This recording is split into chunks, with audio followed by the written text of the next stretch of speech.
Well, this morning's meteor streaking across the valley sky really grabbed a lot of attention. Let's bring back Andrew DiPaolo now for a breakdown if you didn't get to see that up close. Andrew, tell us all about it. Yeah, it was super interesting. We often talk about fireballs. They're not terribly uncommon. However, today's event, a little bit more on the rare side. So what you see behind me is an example. This is from some dash cam video in western Pennsylvania of that meteor ripping across the sky. Very, very bright in nature. And there were plenty of reports that came in across western Pennsylvania, northeast Ohio. But just after 9 o'clock, the National Weather Service in Cleveland on their satellite imagery actually detected a bright flash. And this is something they would typically see maybe if they saw lightning in the vicinity on satellite imagery. In this case, though, it was that meteor entering Earth's atmosphere. Pretty interesting that we have that technology to see that, and that popped up just after 9 o'clock. Now, NASA came out with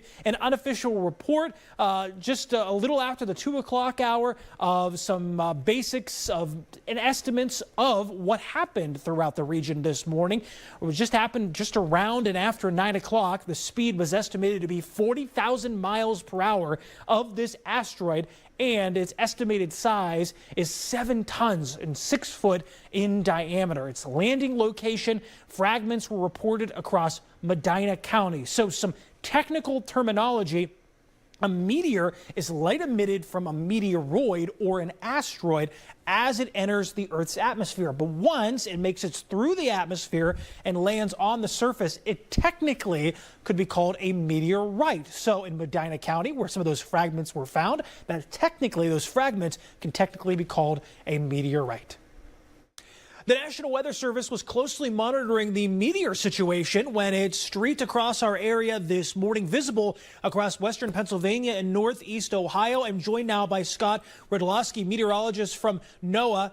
Good afternoon. Thanks for joining us. Thanks for having me.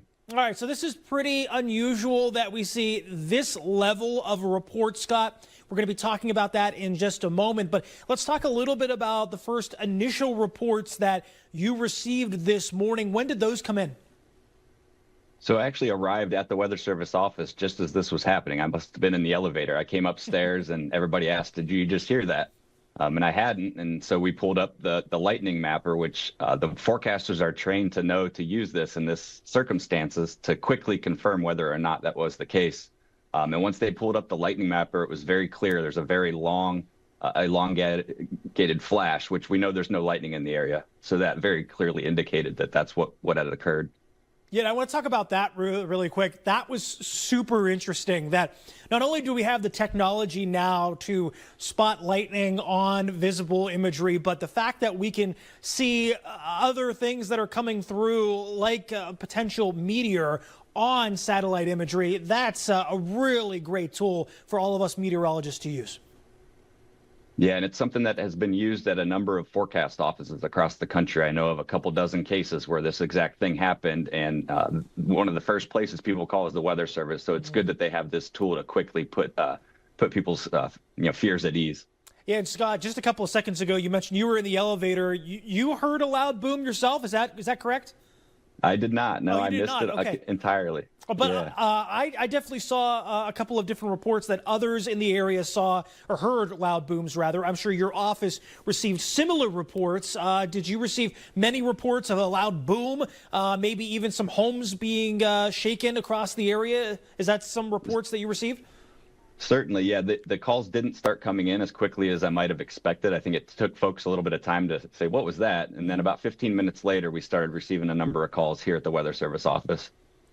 So I know there's some different technical terminology when it comes to fireballs, fireball meteors, but a report that came out from NASA just a little bit earlier this afternoon is kind of shining a light that maybe some fragments from this meteor did make it through the atmosphere to the surface. Is that at least some loose speculation on what your office is hearing this afternoon? Yeah, we've heard those same types of reports. NASA did come out and say that it was at least 6 feet in diameter, and that is a really big rock. You need to also look at the trajectory it took. But yeah, that does seem like a completely plausible circumstance that the meteor exploded first out over the lake, and then a smaller fragment shattered over the Cleveland area, and that's what we heard was likely that second one. But yeah, it's a very interesting case. Yeah, I know, Scott, we said a little off camera how unusual this is. So thanks so much for giving us some input here from what your office in Cleveland received this morning. Thanks so much for joining us on 21 News at 5. Thank you.